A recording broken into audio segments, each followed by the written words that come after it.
Great morning, students. I'm Neeraj sir. I'm going to teach you science. How are you all? I hope you all are having a very good time with your family and also you are utilizing your time properly for study and exercises. We are going to start second lesson of science, that is microorganisms, friend and foe.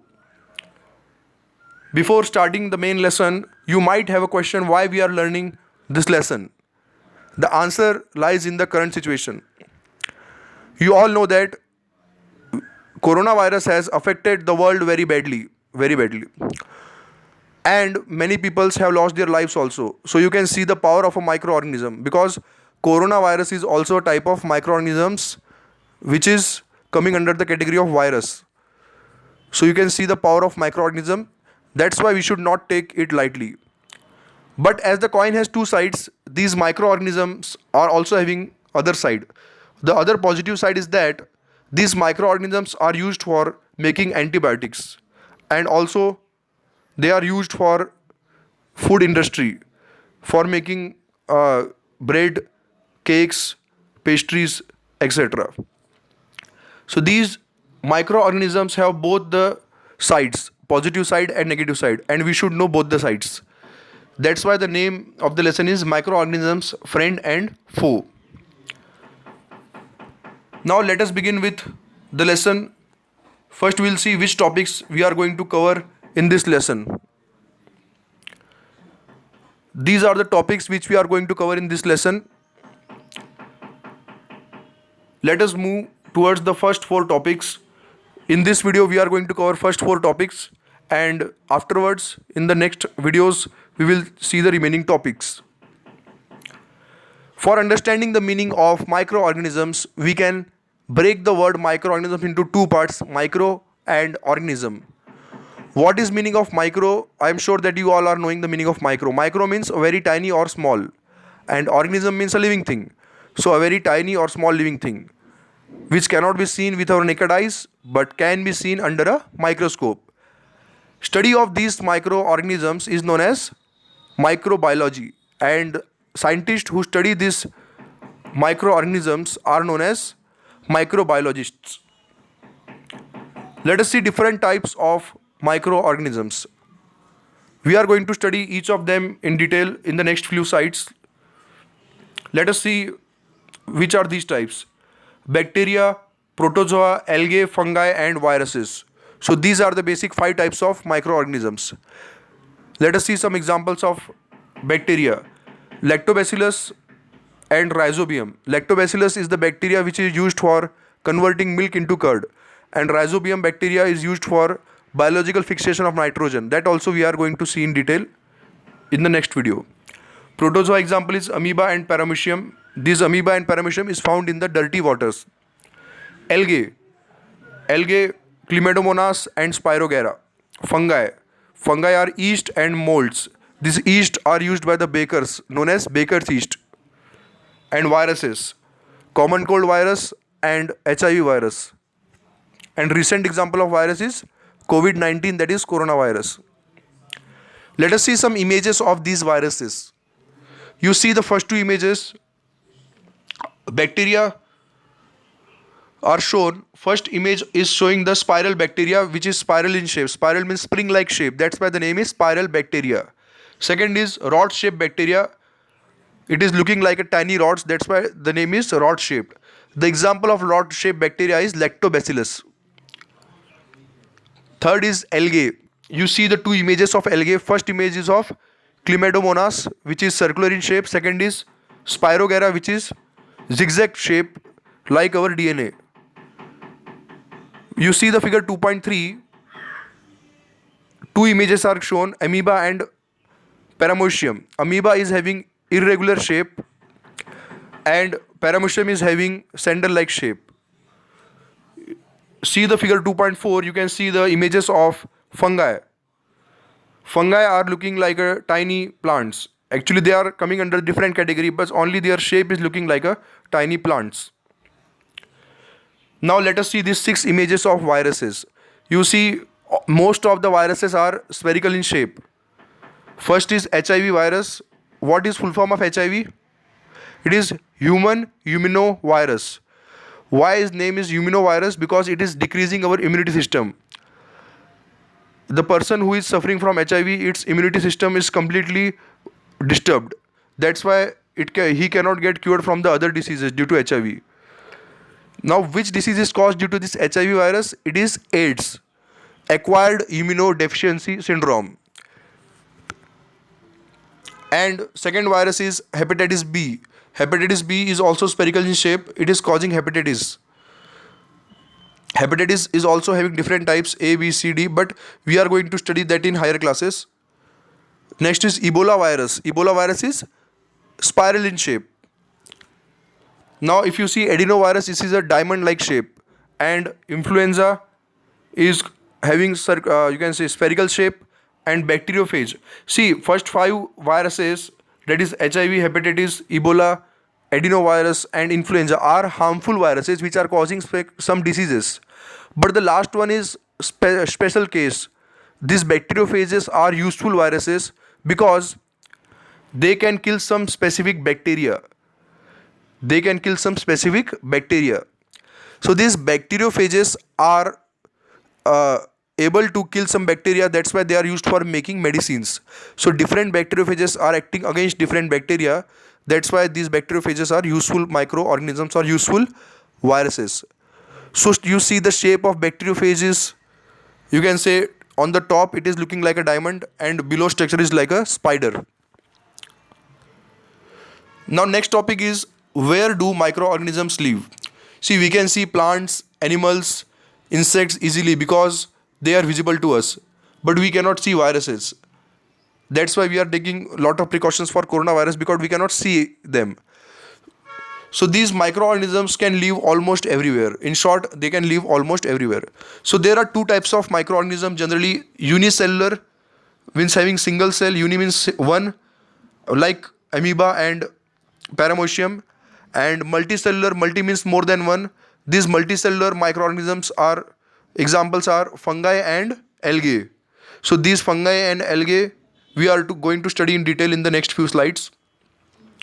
So these microorganisms can survive in almost all conditions, like from ice cold climate to hot springs like in Rajasthan, and from deserts to marshy lands. Microorganisms like amoeba can live alone. They can live alone, while fungi and algae, you can say bacteria, may live in colonies. Now moving towards the bacteria. Bacteria are unicellular organisms. They are found in air, water, and soil. Bacteria are having prokaryotic cell. Prokaryotic means a cell which is not fully developed. So bacteria is having this type of cell. These bacteria having simple structure, size of bacteria is 1 micrometer to 10 micrometer. What is relation between 1 micrometer and meter? This micrometer is 10 raised to 6 times smaller than a meter. Means 1 meter is equal to 10 raised to 6 micrometer. And these bacteria are having three types of shape: rod shape known as bacilli, spherical shape known as cocci, and spiral shape known as spirilla. So these bacteria can increase their number if they got favorable condition. They can grow vigorously and can double their amount in 20 minutes.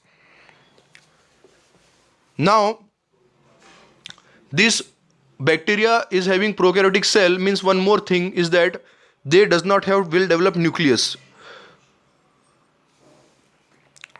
Now next is algae. Algae may be unicellular or multicellular both, but most of the algae are multicellular. Only few species are unicellular. But algae are seen on the oceans, ponds, lake, and rivers. These algae are always green in color because they have a green color pigment called chlorophyll, and the outer layer of chlorophyll is chloroplast. And they can make their food with the help of sunlight in the presence of water. That's why they are aquatic in nature. And the process of making their food with the help of sunlight and water is known as photosynthesis. This photosynthesis already we have learned in the 7th standard. Their size is approximately 10 micrometer to 100 micrometer. And example of algae is chlorella and Climadomonas. Next is fungi. Fungi are unicellular or multicellular both. They are saprotrophic in nature. Saprotrophic mode of nutrition, we have already seen in the 7th class that saprotrophs are those organisms which are living on the dead and decaying organic matter. Now, what is organic matter? Organic matter is matter which is derived from the living things or dead parts of the living things. So you can say waste of the vegetables, dry leaves, or dead bodies of plants or animals. These all are the organic matter. So they derive through, you can say, their food from the dead parts of this organic matter. So their size is approximately 10 micrometer to 100 micrometer. So due to absence of chlorophyll, they does not have green color. They may have different colors. Sometimes they have white color, sometimes they have blackish color. You know that whenever we keep bread for open for some time, you get the fungi. Okay. So these type of fungi are seen in your leather shoes also. If you see leather shoes, or you can say leather jacket, if kept for a long time in moist conditions, you can see whitish layer is formed on them.